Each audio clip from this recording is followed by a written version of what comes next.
نحمدہ ونصلی علی رسولہ الکریم اما بعد السلام علیکم ورحمۃ اللہ وبرکاتہ۔ اس سے پہلے قرآن کریم کی 100 آیات کا ترجمہ ہم مکمل کر چکے ہیں اور سابقہ 5 رکوعوں میں تقریباً تذکرہ بنی اسرائیل کا چل رہا ہے۔ یہاں سے آگے بھی تقریباً مزید 5 رکوع بنی اسرائیل کا ہی تذکرہ ہے۔ ان آج کی آیات مبارکہ میں اللہ تعالیٰ ارشاد فرماتے ہیں کہ وَلَمَّا جَاءَهُمْ رَسُولٌ مِّنْ عِنْدِ اللَّهِ مُصَدِّقٌ لِمَا مَعَهُمْ نَبَذَ فَرِيقٌ مِّنَ الَّذِينَ أُوتُوا الْكِتَابَ كِتَابَ اللَّهِ وَرَاءَ ظُهُورِهِمْ كَأَنَّهُمْ لَا يَعْلَمُونَ وَاتَّبَعُوا مَا تَتْلُو الشَّيَاطِينُ عَلَى مُلْكِ سُلَيْمَانَ وَمَا كَفَرَ سُلَيْمَانُ وَلَكِنَّ الشَّيَاطِينَ كَفَرُوا يُعَلِّمُونَ النَّاسَ السِّحْرَ وَمَا أُنزِلَ عَلَى الْمَلَكَيْنِ بِبَابِلَ هَارُوتَ وَمَارُوتَ صدق اللہ مولانا العظیم۔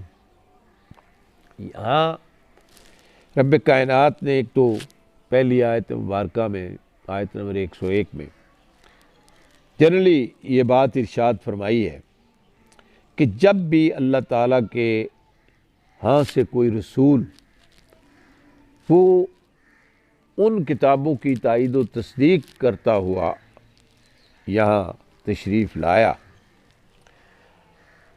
تو اہل کتاب کے گروہ نے اس طرح اس کو نظر انداز کیا، آپس سے پشت ڈالا، گویا کہ وہ کچھ جانتے ہی نہیں۔ اور یہ بات کیوں؟ اس لیے کہ وہ اپنی خواہشات کے بندے ہیں، اپنی مرضی ہوائے نفس اس کے اوپر چلنا چاہتے ہیں۔ رب کائنات نے جو پیغام بھیجا اس پیغام کو قبول کرنے سے انکاری ہے۔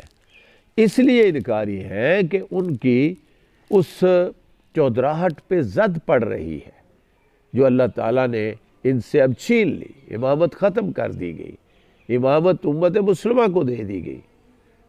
اس بنیاد پہ یہ انکاری ہے۔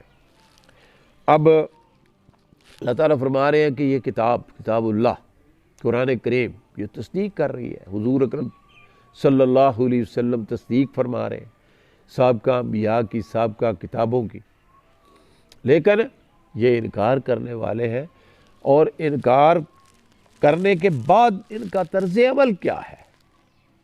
فرمایا کہ یہ ان کا طرز عمل یہ ہے کہ یہ ان چیزوں کی پیروی کرتے ہیں جو بالکل لا یعنی ہے، جن کا کوئی وجود نہیں ہے، جن کا کوئی فائدہ نہیں ہے، اللہ تعالیٰ کی بارگاہ میں جو کوئی حیثیت کوئی حقیقت نہیں رکھتی۔ ان میں سے ایک یہ تھی کہ وَاتَّبَعُوا مَا تَتْلُو الشَّيَاطِينُ عَلَى مُلْكِ سُلَيْمَانَ، یہ ان چیزوں کی پیروی کرنے لگے جو شیاطین سلیمان علیہ السلام کی سلطنت کا نام لے کر پیش کیا کرتے تھے۔ شیاطین سے مراد انسان شیاطین بھی ہیں اور جن شیاطین بھی ہیں، دونوں یہاں مراد ہیں۔ وہ کیا پیش کرتے تھے؟ اللہ تعالیٰ نے وضاحت بھی آگے اس کی فرما دی، اور اس سے پہلے یہ بات بھی ارشاد فرما دی کہ وَمَا كَفَرَ سُلَيْمَانُ وَلَكِنَّ الشَّيَاطِينَ كَفَرُوا يُعَلِّمُونَ النَّاسَ السِّحْرَ۔ سلیمان علیہ السلام وہ تو کفر کے مرتکب نہیں تھے، بلکہ شیاطین کفر کے مرتکب تھے۔ اور کس انداز میں مرتکب تھے؟ وہ لوگوں کو سحر سکھاتے تھے، جادوگری کی تعلیم دیتے تھے۔ وَمَا أُنزِلَ عَلَى الْمَلَكَيْنِ بِبَابِلَ هَارُوتَ وَمَارُوتَ، اور پھر وہ پیچھے پڑے اس چیز کے کہ جو بابل میں 2 فرشتوں ہاروت اور ماروت پر نازل کی گئی۔ حالانکہ وہ فرشتے جب بھی کسی کو تعلیم دیتے تھے تو پہلے صاف طور پر متنبع کر دیا کرتے تھے کہ دیکھو ہم ایک آزمائش ہیں اور تم لوگ کفر میں مبتلا نہ ہو۔ یہ ایک بڑا عجیب سا معاملہ ہے۔ فرشتوں کے انسانی شکل میں آ کر کام کرنے اللہ تعالیٰ نے کئی مقامات پر تذکرہ کیا ہے، لیکن یہ خاص طور پر وہ سلطنت الہی کے کارپرداز تھے۔ اپنے فرائض منصبی کے سلسلے میں جو صورت اختیار ہوتی ہے وہ کرتے ہیں۔ یہاں اللہ تعالیٰ نے ان کو آزمائش کے طور پر اس کام پہ مامور فرما دیا، اور اس کام میں جب لوگ انہوں نے دیکھا کہ بہت منہمک ہو گئے ہیں، لوگوں کو دیکھا کہ بہت اس کام کے پیچھے پڑ گئے ہیں، تو اللہ تعالیٰ فرما رہے ہیں کہ ان فرشتوں نے یہ بات بھی لوگوں سے کہی کہ ہم تو آزمائش ہے، یعنی وہاں بازار گرم ہے سحر کا، جادوگری کا، اور فرشتے اللہ تعالیٰ نے اتار کے ان لوگوں کو آزمائش میں مبتلا کر دیا۔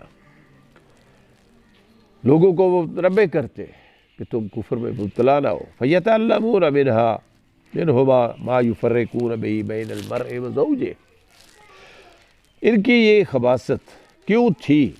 وہ اصل میں وہ چیز سیکھتے تھے جس سے میاں اور بیوی، شوہر اور بیوی میں وہ جدائی ڈال دیں۔ مطلب ہے کہ منڈی میں سب سے زیادہ جس چیز کی مانگ تھی وہ یہ تھی کہ کوئی ایسا عمل یا تعویذ مل جائے جس سے ایک آدمی دوسرے کی بیوی کو توڑ کے اپنے عشق میں مبتلا کر لے۔ یہ اخلاقی زوال انتہائی درجہ کا تھا جس میں یہ لوگ مبتلا ہو چکے تھے، اور پست اخلاقی کا اس سے نیچے کوئی مرتبہ نہیں ہو سکتا۔ اللہ تعالیٰ ارشاد فرما رہے ہیں کہ وہ میاں بیوی میں جدائی ڈالنا چاہتے تھے، لیکن ظاہر ہے کہ وَمَا هُم بِضَارِّينَ بِهِ مِنْ أَحَدٍ إِلَّا بِإِذْنِ اللَّهِ۔ اللہ تعالیٰ کے حکم کے بغیر وہ اس ذریعے سے کسی کو بھی ذرہ بر نقصان نہیں پہنچا سکتے تھے، لیکن اس کے باوجود وہ چیز سیکھتے تھے جو خود ان کے لیے نفع بخش نہیں تھی بلکہ نقصان دہ تھی۔ صاف ظاہر ہے ایک آدمی اگر ایک کی بیوی کو توڑ رہا ہے، دوسرا دوسری کی بیوی کو توڑ رہا ہے، تو سب کے لیے نقصان دہ ہے نا، کسی کے لیے فائدہ مند نہیں ہے۔ انہیں خوب معلوم تھا کہ جو اس چیز کا خریدار بنا اس کے لیے آخرت میں کوئی حصہ نہیں ہے، دنیا بھی تباہ اور آخرت بھی تباہ۔